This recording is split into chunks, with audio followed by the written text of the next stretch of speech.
Good evening all, and welcome. Before the video begins, I would like to let you know that today's video has been graciously sponsored by Sudio, and wanted to share with you these awesome headphones that they sent me. Not only do I absolutely love how they sound and feel, but this particular pair has actually been with me for a few months now, and they've grown to be my constant companion, going with me everywhere, using them to edit. A really impressive piece of tech, especially for something that is very used and very reliable. They also come with some really funky interchangeable caps, so if you ever want to change your style, you just need to swivel them off and put new ones in.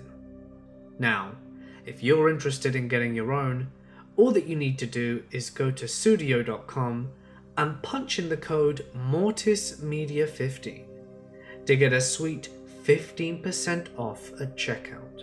But whoa now, there's more.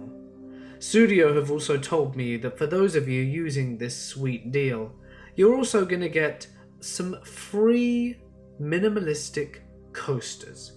They actually look pretty impressive, and I'm quite fond of them myself. Don't forget to leave this video a little love, drop a like and leave a comment. But without further ado, it's time to get comfortable and let the darkness take control. This happened in the mid-90s. I attended Catholic school as a child, as did my friend Tammy, and we were always given the Mondays after Easter off from school. Every weekend, Tammy and I had an agreement that I would spend Saturday night at her house. However, because on this occasion, there was no school on Monday, our parents allowed us to continue the sleepover on to Monday. Now, Tammy lived in what I would call an in-town farm, being it was a farm with horses and fields, but was right on the edge of town and a 2-mile walk to the centre of our small town. Tammy and I were sleeping in her bed upstairs, and we were both awoken at around 7:30 a.m. by the unmistakable sound of someone kicking in a door downstairs. Her tiny terrier dog Chance ran down and was barking like crazy. And then the banging stopped, and we heard Chance yelp loudly from being kicked or hit. At this point, we were terrified and silent, and Tammy finally whispered if she could call her mum, but I said to call 911. While she described to the operator what was happening, we could hear the person walking around downstairs back and forth. I assume they were carrying things out of the house. The operator had us quietly get out of the bed, and we went into the closet. I remember sitting there with her on the floor and just praying the police would get there. I also remember thinking maybe we should climb out onto the roof of the farmhouse, like we often did through her window. The level of fear in my body was something that I will never forget, and is indescribable. Luckily, in what felt like an eternity, but turned out to be less than 5 minutes, we heard the police pulling up and the cops screaming at someone. After several more minutes, the operator told us it was okay to go downstairs.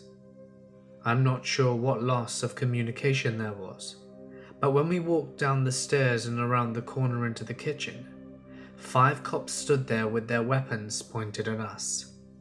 When they saw it was us, they took us into the living room and calmed us down and started with all the questions. In the end, it ended up being one of the labourers who worked for the pool company as my friend had just had a new pool fitted into their backyard. One of them robbed the home. That is how he knew what time her family normally went for work. According to the police, he was very remorseful when they told him that there were children in the house. I wish he knew that my entire life I have lived in fear of home invaders, and when I am home alone with my children now, if my husband is out of town for work, I lie awake and freak out at the slightest sound. We have also installed a security system for my ease of mind. While writing this entry, I thought to myself to check the court records about the man whose name is still tattooed in my memory. Turns out that since home invasion, he has a laundry list of other charges, as recently as 2013, for burglary, assault, battery, and meth. This doesn't help me feel any better about what could have happened to me and Tammy if he had found us there alone. My name is Devon, and I am from Western Indiana. This incident happened in January of 2013. At the time, I was only 14 going on 15, and am 20 now. If I can find the article, I will share it with you. It is buried deep somewhere. I will use the city name as I no longer live there. Anyway, early one morning in Terre Haute, Indiana, I was visiting my cousin. They had to leave to go to Indianapolis for a doctor appointment. I couldn't go because I was doing online school at the time and had to be home at the time of my classes. I started out as any other day really, nothing out of the ordinary. I would occasionally let out the family dog in between classes and get something to eat. At about 11 a.m., I had my headset on in class, when I hear the dog going crazy. I think to myself, he must need to go out really bad. Won't hurt to step away for 2 minutes. Now, the way this house was set up was that the basement stairs led right to the back door, which had a big window at the top. I open the basement door and head up the stairs when I see movement outside and realize it's a head, and I hear a scratching type sound. I head back down the stairs and start to fear the worst. There is a man trying to get into the home, and I don't know what his intentions are.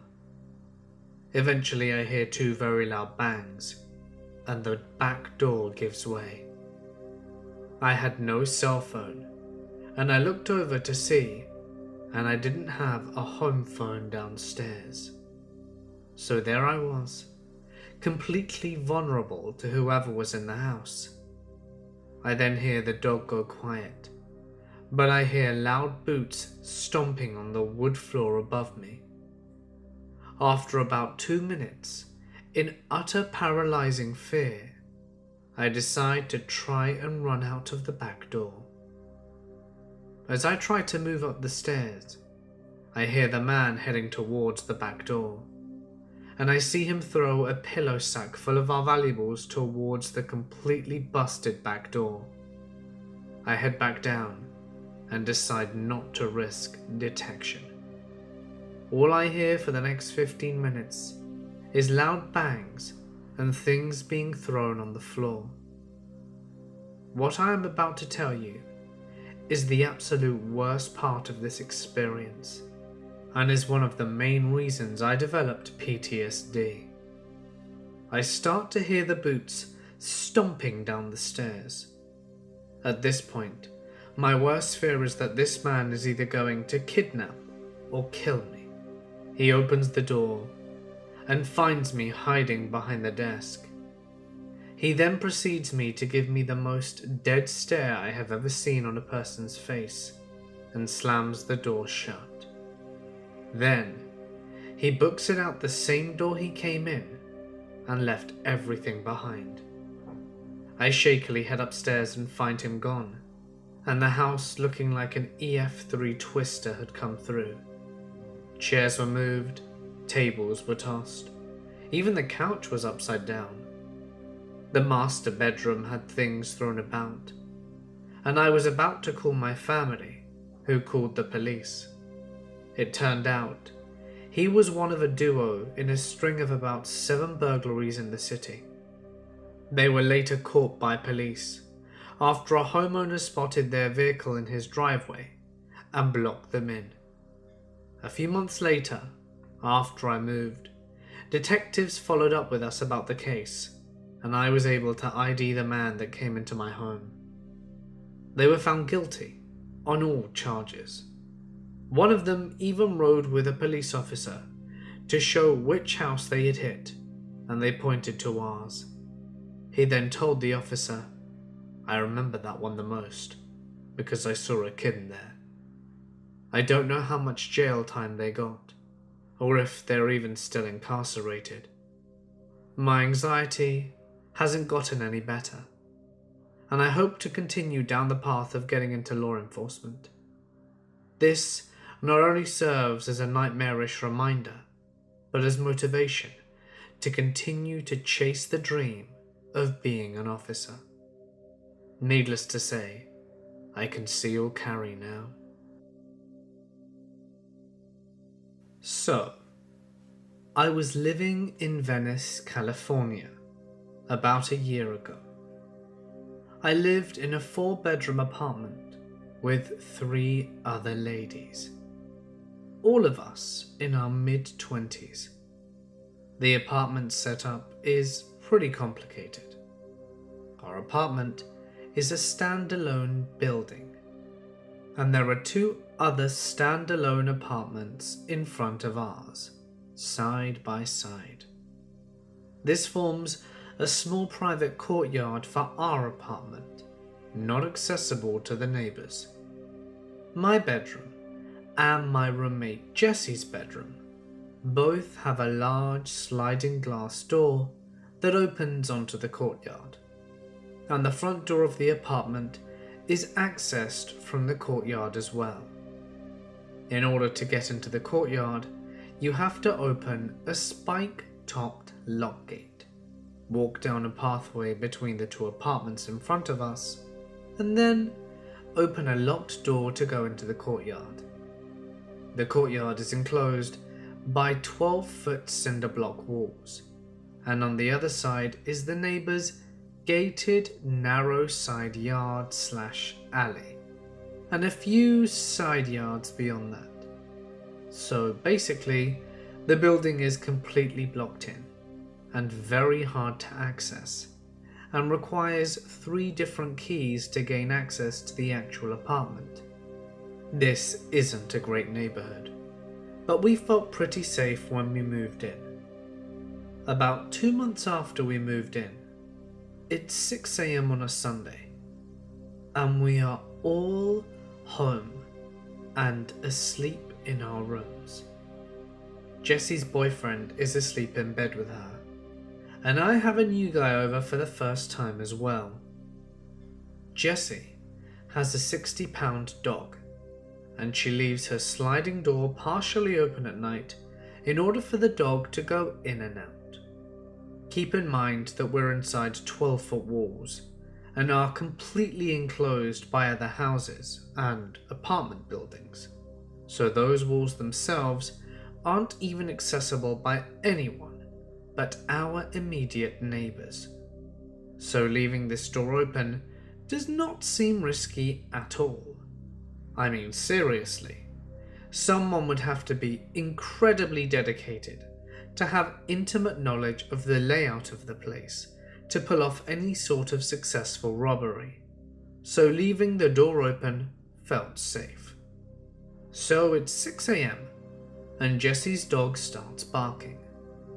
She opens her eyes just in time to see through her sheer curtain. The silhouette of a man drops inside the courtyard from the 12-foot wall. The dog bursts out through the door barking, and for some reason the guy shushes the dog, pushes him back inside, and slides the door shut. Then he goes to the front door between Jesse's bedroom and mine and starts knocking. I'm about 50% awake at this point, and it slowly dawns on me. If someone is knocking on that door, they must have somehow bypassed the other two locked doors, and something is not right. Jessie is also about 50% awake, which causes her to assume that this is a person that we know, so she opens the door for him. Note, this girl is literally a rocket scientist. She's not dumb, save your judgment. And he pushes open the door and forces his way inside. She wakes up real fast and says, "Nope, I don't know you," and shoves him back out, locking the door. He goes back to her sliding door, which he knows is unlocked, and walks in. Jesse's boyfriend Mike is in nothing but his underwear and flies out of bed and shoves him back into the courtyard. Jesse runs in and shuts the sliding door, locking it by the really advanced method of laying a long piece of wood in the tracks, because our insane landlady won't install real locks. This piece of wood isn't quite long enough so that the door can still be opened about 2 inches. So after securing the door as best as possible, she bursts into my bedroom, at which point I am fully awake, because, rude, I'm naked in bed with an equally naked dude, and she runs to my sliding door and locks it, as this one, thankfully, actually works. Then when she pulls the curtain, I see Mike in the courtyard in a very physical fight with a guy I definitely do not know. Mike is a super non-violent data scientist nerdy type, for the record, and he is fighting with a not very big but still bigger than Mike angry looking dude.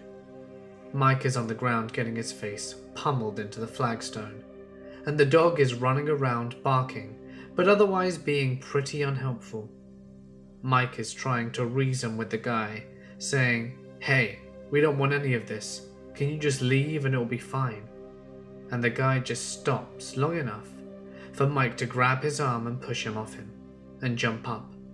Mike says, "Hey, here's the door, just leave," and opens the door that leads from the courtyard onto the pathway towards the gate. The guy somehow manages to shove both Mike and the dog out the door and locks it behind them. So now the guy has barricaded himself in our courtyard, Mike and the dog on one side, and myself, now mostly clothed, with 3 other terrified girls, and one now mostly clothed guy still inside the apartment. There is one other way out of this apartment, and that is through the garage.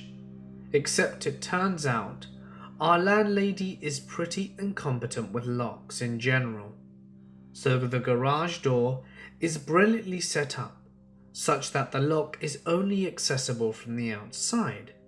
Yeah, we are completely trapped in this building, and the guy is working on Jesse's sliding door again. My other roommate Emily, whose room is upstairs but facing the courtyard, has been on the phone with 911 the whole time. She's explaining the situation as best she can, and the 911 operator is telling her that since the guy is technically only in our yard, it's not a priority and that they can't do anything. He needs to be in the house to consider it an emergency. So the guy who was formerly naked takes the phone and very calmly says something to the effect of, "This man has bypassed 2 locked doors and scaled a 12-foot wall to access the location he is currently occupying. He has forced his way into the house twice, he has assaulted 1 person and locked the assaultee out. He is currently attempting to access the house again through a door which has no locks, and whose glass is thin enough to break if you were to ask it nicely enough. We have no weapons and no way out. You need to get here as soon as bloody possible. Fortunately, the police were already on their way because the neighbours had called them about a raving lunatic in his tidy-whities who was running around the street yelling for someone to call 911, and apparently now, for some reason, wielding a hockey stick. As we're watching the guy as best we can from the upstairs window, his behaviour starts to change. He stops trying to open the door and begins pacing. He peeks around things. He looks behind him. It becomes apparent he's been running from something and is now bracing him in case they catch up. Cops? Violent gangs with guns? We honestly have no idea, and that is what is super scary. At one point, he disappears from the window view, so I run up to the roof deck to see what he's doing. As I peer down, I start to realize he's a lot closer to me than I expected, because he's climbing a tree that shoots straight up to the roof deck. Note, I later tried climbing that same tree, and seriously, that dude must have had superpowers. But then he decided he didn't want to go all the way up, and he just dropped onto the roof of the little shed type thing of the house where the hot water heater's at. He lays on his stomach and peers around the corner. Then he sits back with his knees pulled up and starts kind of rocking. It's suddenly super obvious that this guy is on a lot of drugs, and this was later confirmed by Mike, who eventually retires his hockey stick and thankfully puts on some pants, informing us that when he tried to offer the guy an exit through the door, he just replied no, and that there was danger behind the door, and that when he shoved him and the dog out, and presumably sacrificed them to whatever horrors lay in wait on the other side, after a short time of watching him switching between paranoid peeking and paranoid rocking, the cops finally show up. They calmly convince him to just come down and they peacefully cuff him. No, really, it was pretty chill. The cops basically said they thought he was high on multiple drugs, but probably mostly PCP. He had apparently been living with his auntie in a nearby apartment complex, and must have been just as confused about how he got into our place as we were. From our roof deck, you could see where he had broken a wooden fence to get from a side yard into the neighbour's alley. You could also see the wooden plant stand the neighbour had propped up against the wall that the guy had scaled in order to get into our courtyard. They eventually charged him with a few counts of assault, but could not charge him for trespassing because we didn't have any no trespassing signs. You can believe that we have no trespassing signs now. My family and I used to live in a rough neighborhood when I was a kid. When I was roughly 7 years old, I guess? One night, it was just my mum, me, and my 2 siblings at home, and my dad had gone away on a business trip. That night, at around midnight, someone started knocking on our door. My mum woke up and went to the front door and asked who it was. No one answered. She thought that maybe it was some kids playing Ding Dong Ditch, so she went back to bed. About 30 minutes later again, someone starts knocking. She gets up, peers through the side window to see if she can spot anyone out there, but no one's there. She starts to worry, so goes back to the room and grabs my dad's shotgun and sits in the living room in the dark waiting. Again there's knocking. My mum begins shouting at whoever it is that she's going to call the cops, and if anyone tries to come in, she would shoot them. At about 2 a.m. the police finally show up and do a quick search outside of our house while we waited inside. After they search, They tell my mum they had found a piece of barbed wire about 6 feet long next to the front door and asked if it belonged to her. She said that it wasn't hers and asked why. The cops told her it belonged to whoever was knocking on the door, and they were planning on strangling my mum with the barbed wire when she opened the door to see who was knocking. They said she was very smart to not open the door and to try and see who was there, otherwise that would have cost her life. The cops said that they would patrol the neighborhood until morning and do a thorough investigation once it was daylight. That morning, as they were searching around the house, they found footprints leading around to the back of the house, leading up to my bedroom window. They had also found kinks in the window seal when they were trying to pry it open, but failed. After that incident, we moved out. I grew up very poor to a teenage mother. I never met my father until I was 20, and I made some pretty bad choices as a young lady. James was a big-time drug dealer. At the time, I found that thrilling and so cool. It was a typical abusive relationship. He cheated on me a lot, would physically, mentally, and emotionally abuse me. He would then buy me things or give me money to make it all better. Unfortunately, at the time, I didn't know any better and had poor self-esteem. His money took me away from my poor home life, so I stayed for about 5 years. This happened when I was 17. James and his brother Victor bought a house in a really nice neighborhood. Victor was a single guy, the player type, and he had a random girl over visiting that night. James and I were going to bed. It was about midnight. Victor and his new girl left the house and took James's vehicle. James and I were alone in the house. About 2 minutes after Victor left, we heard a knock on the door. James gets up and says he must have forgotten his keys. I'm in bed, and I hear James say, "You have the wrong house, you need to piss off." And he comes running into the room, telling me to close the door. And we hear the door getting kicked down. 2 men entered the house. One was wearing a bandana over his face. The other guy I didn't recognize.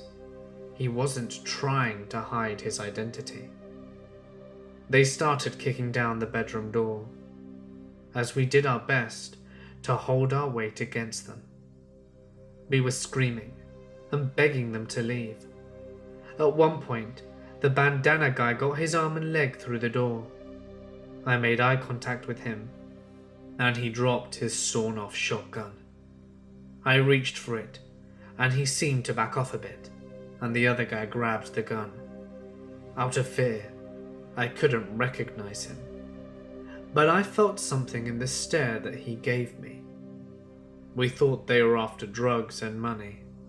We had no weapons, but money and drugs were in a separate bedroom. They didn't take anything. It wasn't a robbery. They were just there to give someone a beating.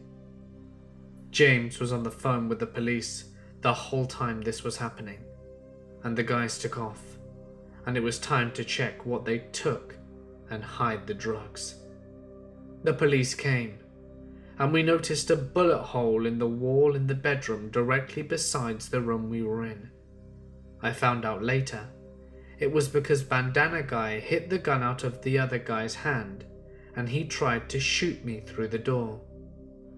I went home the next day, completely traumatized, not wanting to tell my family anything that happened. They're all gossips. I walked into the door, and my grandmother knew about the home invasion.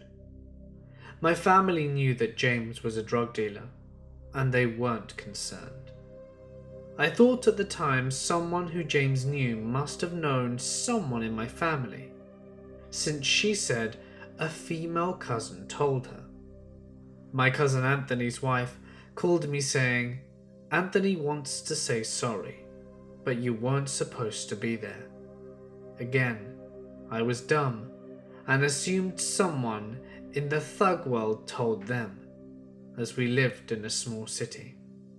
I was so naive and was convinced it was a robbery from a rival drug dealer. That wasn't the case at all. We spent weeks waiting for them to return. James made sure from then on that he always had a few scary guys with guns in the house. I realize now that this only added to my trauma.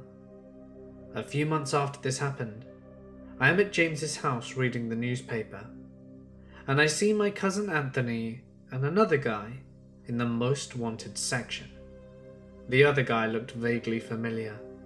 Anthony is gang related. We're the same age and grew up extremely close, although he got locked up at age 13 and has been on and off ever since. Anthony and I would write to each other. We had a strong bond. The phone rings, and it's a girl named Carly that is completely in love with Victor, but since he's a player, he treats her like crap. She brings up the mugshots in the paper and says, "That's your cousin, right?"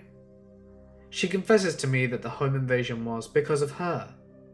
The other guy in the mugshot liked her, and they told him how Victor would slap her around and force her to get an abortion.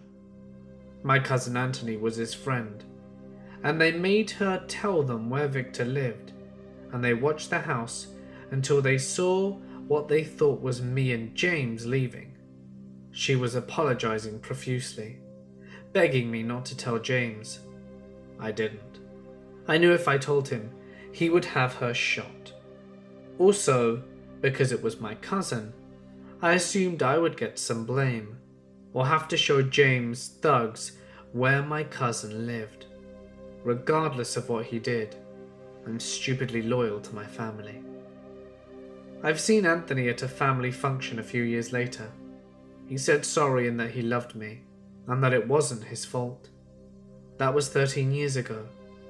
My life is completely different now.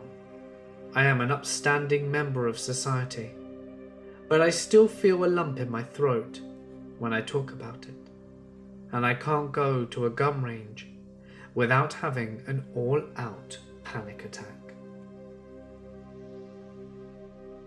My apartment was robbed once and broken into again a couple of months later. The spooky part? I just moved in when I got very, very ill. I had to go stay with my parents while getting treatment at the hospital. No one had been to my new place or knew the address. It was full of unpacked boxes, and I was too ill to move into the property. They left the TV. They left the jar of cash on the dresser. They only took my diaries. Multiple diaries. I always buy the same kind, and they date back for years. They were packed in different boxes too. Someone had rifled through my stuff, found the diaries, and took only those. They even left my DIY and recipe books, which are the same style as the diaries. So they had to have checked. My apartment was on the 3rd floor, and there were no signs of a break-in, but there were small handles on the outside of the pillars on the porch that went all the way to the ground, so perhaps they climbed? The second time, I returned home one night to find the light outside of my door was off. I didn't think much of it, except that I need to call to get it replaced. I unlocked and opened the door and tried to turn on the light. Nothing. I thought maybe the power had gone out, but then I looked over and saw my microwave with the correct time on it. Something about that spooked me, and I went to wait in the car after I called the apartment complex on-call agent. He came over, I waited outside, and he came out and told me to call the cops. Turns out nothing had been taken, but every light bulb in my apartment had been unscrewed just enough so that the lights would not turn on. The cops came and checked it out, found nothing suspicious, but told me to stay somewhere else for the night. The next day, after telling my sister what happened, she and her boyfriend drove in from 3 hours away and installed deadbolts, which was totally against the complex's policy, but the manager was just as creeped out as I was. Unfortunately, nothing else creepy happened in the 2 years I lived there. I was home alone one day. I wasn't even supposed to be home that day. I just skipped class because I wanted to. I remember I was playing my 360 when I saw a silver Buick pull up onto my driveway. In my room, I can only see cars pull in, but not where they park. To do that, I would have to walk to the other end of the house and look out of the window into my brother's room. We have people come to our house all the time, so seeing another car wasn't a surprise, though I still kept an eye on when they were arriving and leaving if I am home. The guy rang the doorbell twice, but of course, I wasn't going to bother answering it. Between doorbell rings, I had walked to my brother's room just to see the car, and what it looked like. On the way back to my room, I had a feeling I should probably lock the deadbolt on the French doors on the back, just in case. Back in my room, I kept waiting and waiting for the car to leave, but I never saw it after a good 5 minutes after the doorbell had rung. I had never had Jehovah's Witnesses come to the house before, so maybe they were in their car gathering pamphlets or something. As I continued playing my Xbox, I heard something at the French doors, like a scratching/clawing noise. Our cats stay outside, so it was definitely odd to hear anything like that. It kept on, and eventually I had to go check it out. I have guns in my room, but the thought of someone breaking in never occurred to me. I rounded the corner to the dining room where the doors were, and he was there. Some skinny white dude trying to pry the doors open. He appeared to be about 30, and I remember being a little confused, but I yelled and I clapped my hands. "What the hell are you doing?" Basically, I treated him like he was some stray dog that wandered onto my house. I could see him get scared, because he obviously thought no one was home. There were 2 cars in the driveway anyway, and there was no way he saw me clearly, or how big or small I was, but he got the hell out of there. You might think I called the cops immediately afterwards, but nope, I called my dad, who reminded me I should probably call the police.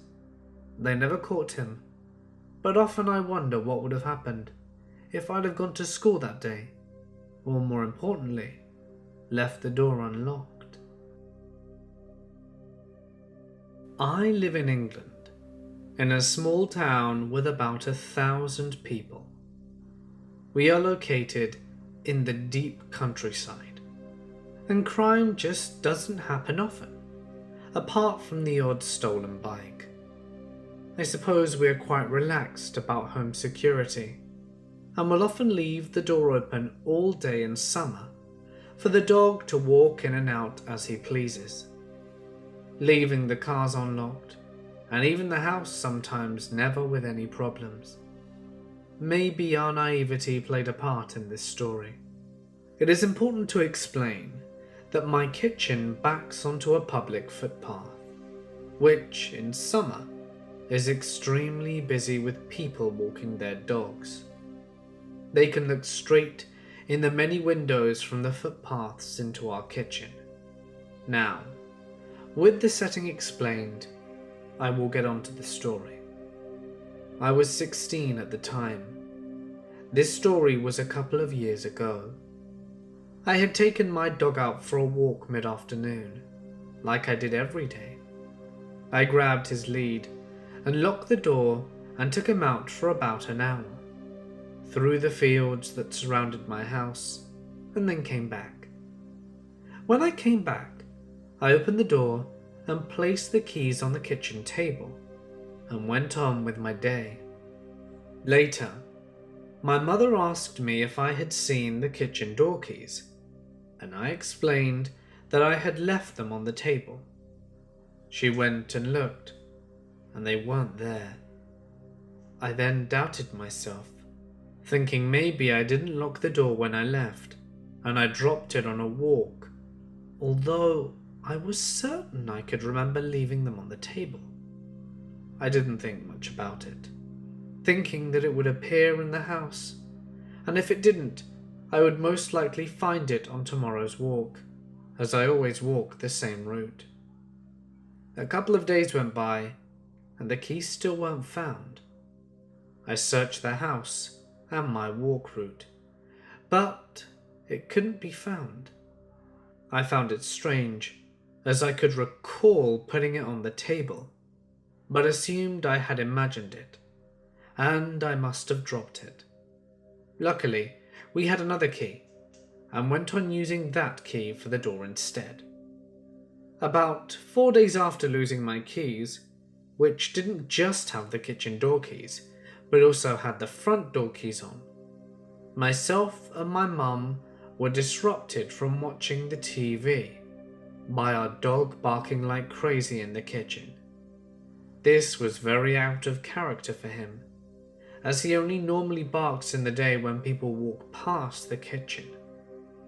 Me and my mum went to find out what had upset him, to find the new keys had fallen out of the door and were on the floor. This was extremely strange, because we have an extremely old house with very old doors, about 200 years old, and the keys are very thick and old-fashioned, and the only way they can fall out of the door is if you were to push a key in from the other side, or if you pull it out. Me and my mum were a little concerned at this point, but decided we were being silly. So we locked and bolted the door and went to bed. When I got to my room, I locked my bedroom door, as I usually do, in order for my parents to not disrupt me until the morning. Thank God I did it on this night. The next morning, I was woken up by my dad shouting at me as he was leaving for work, and he would lock the door. My mum had already left, so it was just me. I heard him lock the door, and I tried to go back to sleep. Roughly 10 minutes later, I heard the door being unlocked and opened again, and someone came straight upstairs. I thought nothing of it and assumed that my dad had forgotten something. That was till the person walked straight up the stairs to my bedroom door and rattled it forcefully, trying to get it open. I was confused and shouted, "Hello?" At this moment, I heard someone sprint from my room and run all the way down the stairs, nearly shaking the house. I now knew it wasn't my father. I jumped out of bed, unlocked my door, and ran down the stairs to make sure my dog was okay. When I got there, I could see that the front door was wide open. I panicked and ran outside to see if I could see anyone, but I could not. At this point, I started to cry, when it finally occurred to me that someone must have seen my keys on the kitchen table, taken them, and tried to get into my house the night before, but was disturbed by my dog. It didn't make sense to me though, because right next to our front door was my MacBook, 50-inch TV, a mobile phone, and all within arm's reach, but the person didn't stop at all. They just walked straight up to my room with a purpose. I phoned my brother, who came storming round trying to console me. He decided he would take me out to get some food after calming me down as much as he could. When we were about to leave, we made sure all the doors downstairs were locked and bolted, except the front door, which cannot be bolted. My brother also went upstairs and shut every single door of every room. We went out and came back to the front door again, unlocked. At this point I was terrified, if once hadn't been enough. We went inside to see that nothing was stolen. Everything was in its place apart from the laptop and mobile, which we had moved beforehand. We went upstairs to check if anything was gone, and only one door was open, which was, you guessed it, my bedroom. Nothing I could notice was stolen. You could tell someone had looked around, but nothing was missing. My parents assumed it must have been a stalker, which I couldn't pinpoint anyone.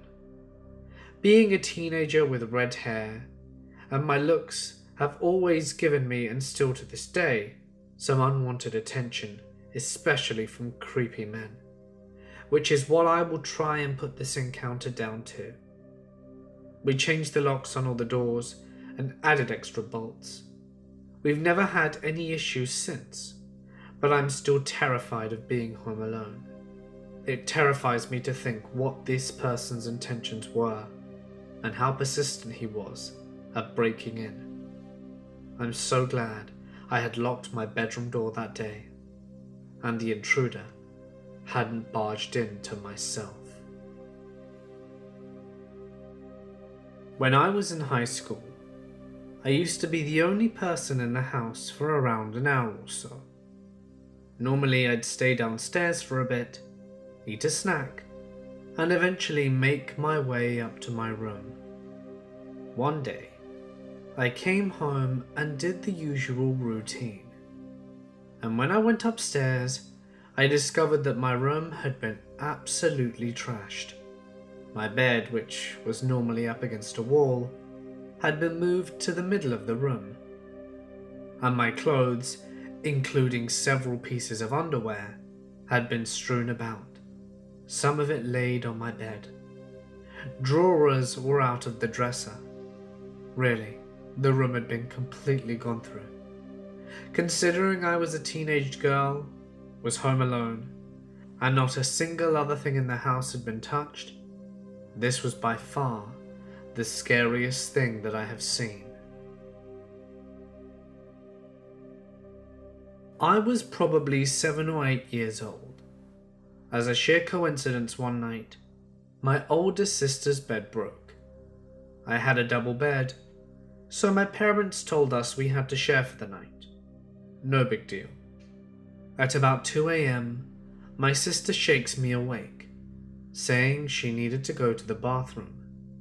I told her to go, and said something to the effect of, "Why did you wake me up?" She insisted that I go with her to watch the door. That was something we did when we were much younger and afraid of monsters. Again, I told her to just go and to leave me alone. She started to physically drag me from the bed, so I finally caved in and walked with her. I was pretty much sleepwalking, and only woke up when I noticed that she walked right past the bathroom. I asked her where she was going, and she said, "To Mum and Dad's room." Now I'm confused. We get to my parents' room, and she starts to wake my mum up. Mum was a super heavy sleeper, so it wasn't surprising when Dad woke up first, slightly annoyed. He asked her what was wrong, and very quietly, nonchalantly, she said, "Someone crawled into bed with us." Dad sat up and had to ask what she meant, and she said, "Someone crawled into bed with us, Dad. I thought it was you, but it didn't smell like you." Dad immediately jumps up, grabs the revolver he kept under the bed, and heads to my room.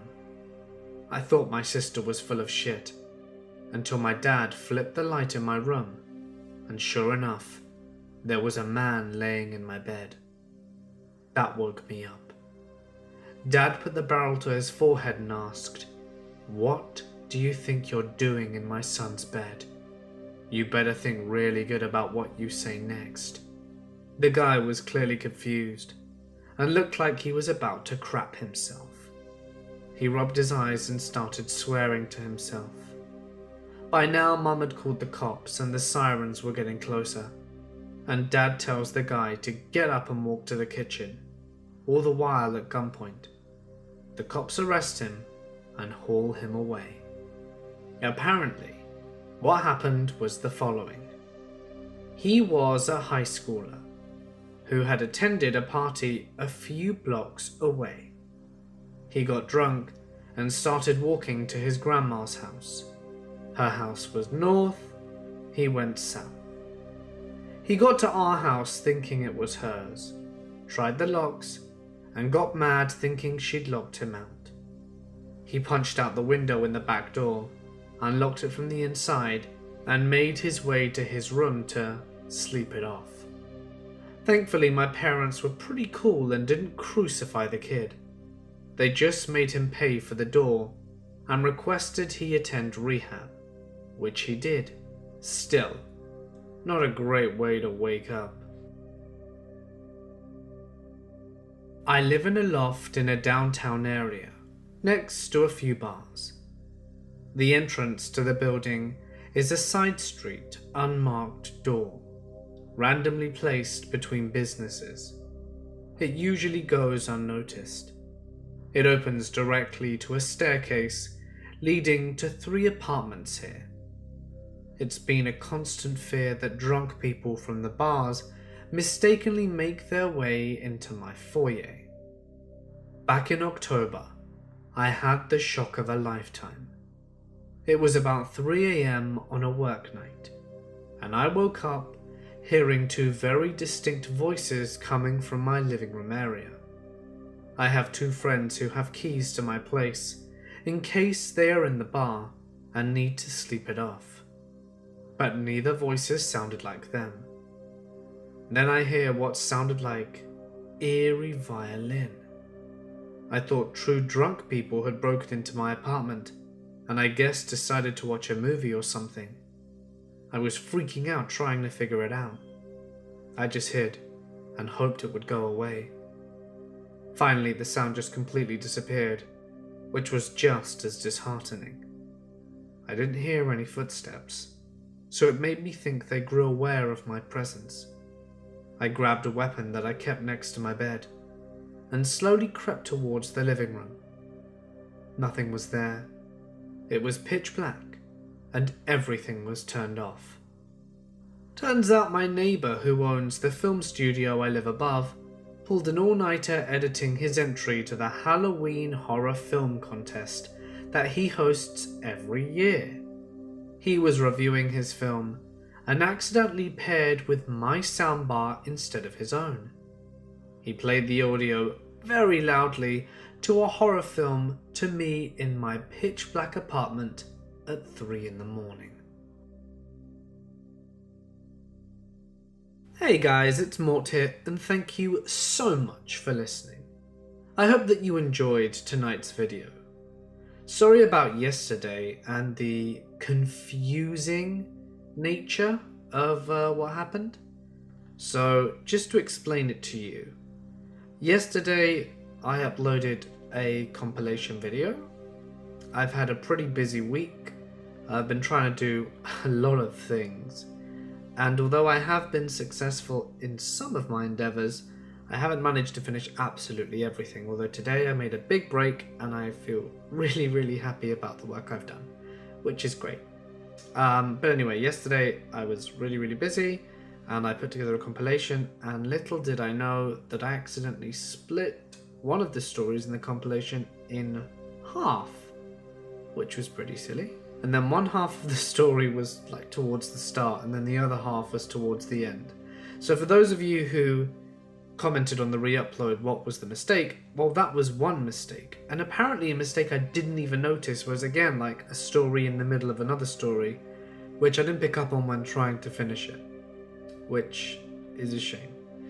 But there you go. Sorry, I'll try and be better in future. I'm really not sure how it happened, to be honest. I did go through and check the fixed version. I'm honestly quite baffled. Anyway, I hope that you enjoyed the video. If you did, please feel free to drop a like and leave a comment. And don't forget that I do upload nearly every day. And, you know, get your nightly spooks. Hit the bell icon. Don't forget to tune in tomorrow. We're going to have some awesome content coming for you soon. And yeah, I also want to give a big thank you to Sudio for promoting this video. It means a lot. It's really good. And if you guys do want to get those awesome headphones, you can get those and get the sweet 50% off. However, I have looked and they have just launched a new product and they're called the Sudio Klar. Now, I personally think they look amazing and I might buy those for myself soon enough. But yeah, if you want to get some headphones, you know, get either the Regent or the Klar. For me, they look like the best ones. That's just me personally, you know, if you want to get some, get whatever you want. But those are the ones that I think look pretty cool. But anyway, for now, guys, I'm going to sign off. Stay awesome, and I'll see you in the next one.